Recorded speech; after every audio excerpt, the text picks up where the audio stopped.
No, I just I just had a reminder that about a week ago I put out a message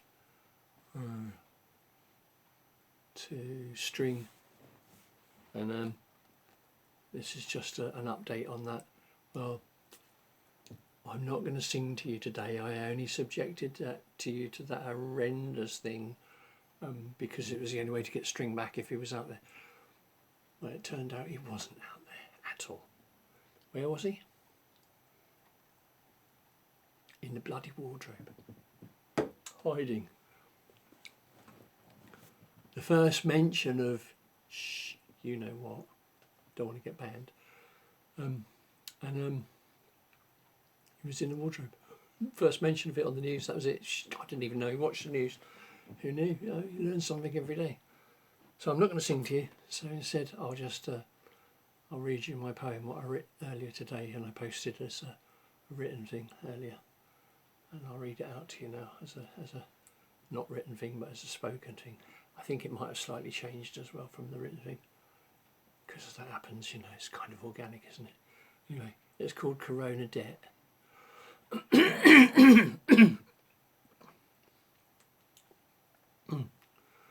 I should stop eating frogs. They called it. Yes, they called it.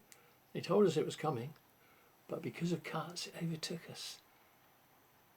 We were walking, it was running.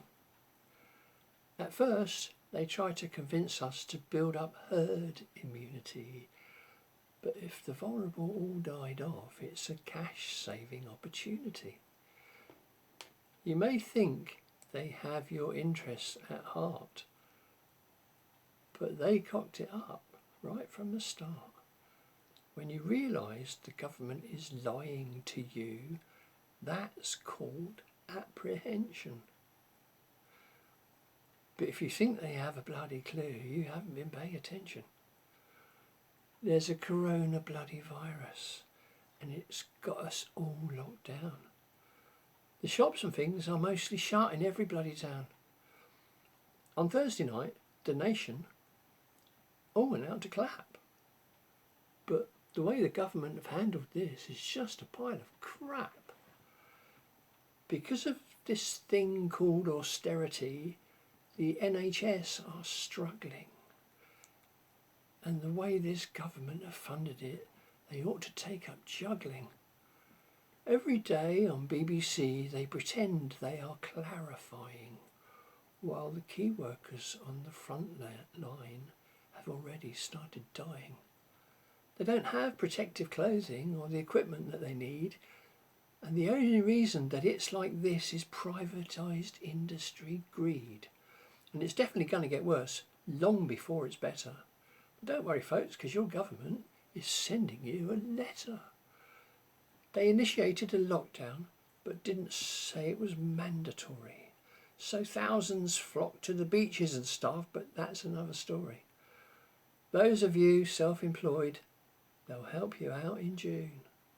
But that's about as much use now as howling at the moon.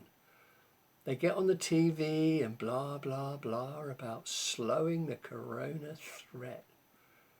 But when it's done and dusted, you'll owe them corona debt.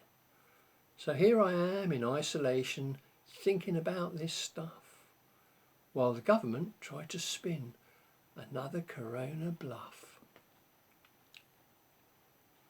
Anyway, I was going to leave you with that, but I just wanted to point out this is like a short, fat boterhamzakjedichtmaktdingetje. You know, a boterhamzakjedichtmaktdingetje, but not, this is a short, fat one. It's for something else. Namaste.